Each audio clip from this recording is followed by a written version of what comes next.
सावरकरांच्या ज्या जागा आपण पाहिल्या 4 पहिल्या निवडणुकांमध्ये, म्हणजे सावरकर हयात असतानाची गोष्ट आहे की 51ला सार्वत्रिक निवडणूक राहिली. हिंदू महासभेला जागा मिळाल्या पहिल्या निवडणुकीत 4, त्यांनी उमेदवार सगळीकडे उभे केले. पहिल्या निवडणुकीत मिळाला 4, दुसऱ्या निवडणुकीत मिळाला 2 खासदार त्यांचे झाले, तिसऱ्या निवडणुकीत 1 आणि चौथ्यात 0 ही त्यांची संख्या.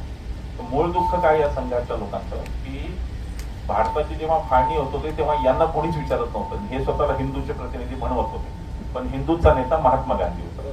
तर गांधी हिंदूंचा नेता का होता? तर गांधींनी हिंदू धर्माला पहिल्यांदा सार्वजनिक केला. आपला धर्म हिंदू धर्म म्हणजे मी तुला 100 रुपयाची पेढे देतो, तू मला हे असा व्यक्तिगत मोक्षाचा धर्म आहे. पण गांधींनी प्रार्थना सभा सुरू केल्या, जाहीर प्रार्थना सभा पहिल्यांदा सुरू केली. मंदिराच्या बाहेर गांधींनी धर्म आणला आणि म्हणून त्यांना ते गांधी खटकत होते.